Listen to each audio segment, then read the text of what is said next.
Praise the lord. ప్రభు యొక్క నామమునకు మహిమ కలుగును గాక.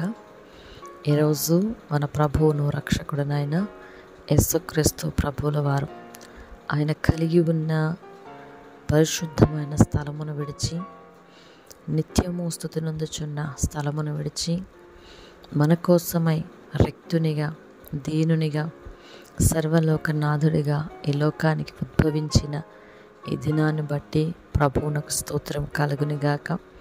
అందరికీ కూడా ప్రభు పేరిట happy happy happy very happy Christmas. ఈ సంతోషం ఈ ఒక్కరోజు కాదు. క్రీస్తు ఈరోజే పుట్టారని చెప్పను కానీ ఆయన పుట్టడం నిజం. ఆయన నా కోసం, మనందరి కోసం పుట్టారు. ఆ పుట్టిన సంతోషపు యొక్క ఆనందం ఒక్కరోజు కాదు కానీ జీవిత కాలం అంతా కూడా కుటుంబాలతో ఆనందిస్తూ, క్రీస్తు యొక్క రక్షణలో ఆయన వచ్చింది పూజించుకోవడానికో, మన చేత పూజింపబడ్డానికో కాదు కానీ ఆయన చూపిస్తున్న సత్య మార్గంలోనికి మనం నడవాలని, నిత్యనాశనంలో నుంచి నిత్య జీవంలోనికి వెళ్ళాలని, చీకటిలో నుంచి వెలుగులోనికి వెళ్ళాలని, మరణములో నుండి జీవంలోనికి, అసత్యంలో నుండి సత్యంలోనికి వెళ్ళాలి అని, దుఃఖములో నుండి, నిట్టూర్పులో నుండి, వేదనలో నుండి ఎవరూ నాకు చెయ్యందించలేరా, నాకంటూ ఎవరూ లేరా అని దిగిపోయి కన్నీరు కారుస్తున్న వారికి చెయ్యందించే గొప్ప దేవునిగా ఈ లోకానికి ఉద్భవించాడు ఆయన.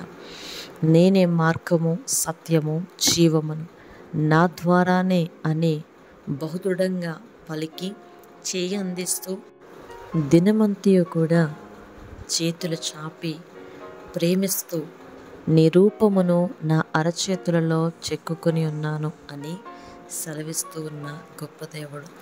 స్త్రీ తన గర్భమును పుట్టిన చంటి బిడ్డను మర్చున, కన్న తల్లైనా తండ్రైనా నీ అన్నవారైనా నిన్ను మర్చిపోవచ్చు, విడిచిపోవచ్చు, కానీ నిన్ను మరువనివాడు, విడువనివాడు ప్రభు అయిన యేసుక్రీస్తు.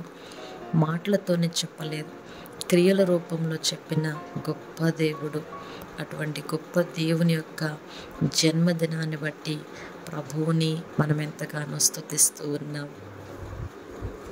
జన్మదినాన్ని చేసుకోవడం మాత్రమే కాక ఆయన మనకి చెప్పిన మార్గాన్ని నడుస్తూ, ఆయన పుట్టుకలో ఉన్న ఆనందాన్ని ప్రభు సన్నిధి చేరేంత వరకు కూడా అందరూ కూడా ఆనందిస్తూ, క్రీస్తులో సంతోషిస్తూ, కష్ట నష్టాలు, ఇరుకులు, ఇబ్బందులు, వ్యాధి బాధలు, అవమానములు అన్నింటినీ ఓర్చగలిగిన శక్తిని ప్రభువులో పొందుకుంటూ క్రిస్మస్ సంతోషంతో ముందుకు కొనసాగుదాం. మరొక్కసారి అందరికీ హ్యాపీ క్రిస్మస్. ప్రైజ్